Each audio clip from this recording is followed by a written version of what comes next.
Settle in as we rewind the week with the latest edition of Monday Backspin from PGA TOUR.com. Hey guys, I'm Amanda Balionis, and thanks for joining me as we wrap up the 2011 PGA Tour season. This has been one of the most exciting seasons in recent memory, with 18 playoffs, over a dozen first-time winners, and exceptional play from both the new guys and the veterans. So it really comes as no surprise that the excitement was in full force at the Children's Miracle Network Hospitals Classic, and all of the season-long battles finally came to a head. The most talked about of the season-ending scenarios was who would take home the #1 spot on the money list with the prize of having a 5-year exemption on the PGA Tour. Would it be young Webb Simpson, who has been arguably the hottest player on tour over his last 6 starts, with 2 wins coming in just 3 weeks? Or would it be world #1 Luke Donald, who's trying to make history, being the first player to win the money title on the European Tour and the PGA Tour? Donald entered the final round at Disney 5 strokes off the lead, and things just didn't seem like they were rolling his way. That is, until he walked on to the 10th tee. From there, the Englishman made 6 consecutive birdies, including a 45-foot bomb on the 15th, showing the nerves of steel that got him to this position as he finished with an 8 under 64, good enough to climb to 17 under par, which means he not only claimed his 2nd win on tour in the 2011 season, but he reclaimed the top spot on the PGA Tour money list. Now, the last time the money title changed hands in the last week of the season was all the way back in 1996 when Tom Lehman topped Phil Mickelson. So while Luke Donald is 1 step closer to making history, and he's also now a serious contender for Player of the Year, there was another battle that came to an end, and that was the Kodak Challenge.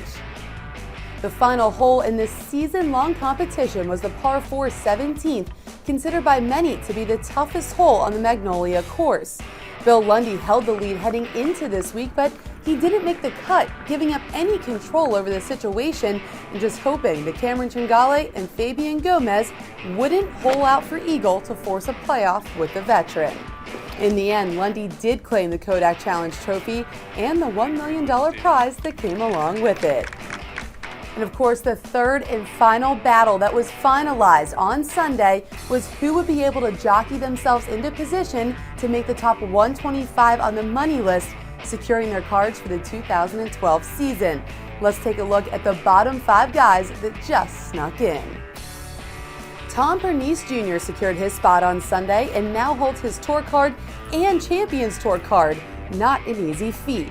Matt Betancourt sits at 122, and though he dropped a few spots, he's already exempt from winning in Reno last year. Arjun Atwal, also exempt through the 2012 season, sits in the 123 position, while Rob Pampling and DJ Trahan needed these finishes so they didn't have to head to Q School in just a few weeks. For what our guys on site remember most from Disney, let's touch base with Brian Katrick of the PGA Tour Network for his most memorable moment.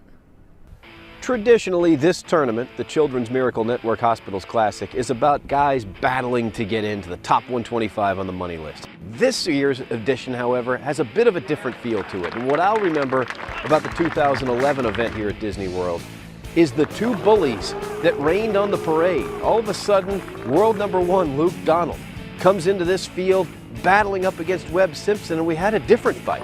A fight not in the middle of the money list, but a battle at the top of the money list. And that's what I'll remember most about this year's event here at Walt Disney World Resort. Thanks, Brian. And you're right, those battles were definitely worth the wait. So now that the PGA Tour season is over, don't worry, we're not going anywhere. We have got you covered this week. The CIMB Pacific Asia Classic in Malaysia starts up on Thursday, and you will not want to miss this preview on Wednesday only on PGA Tour.com. And we'll also have live highlights for you throughout the entire week.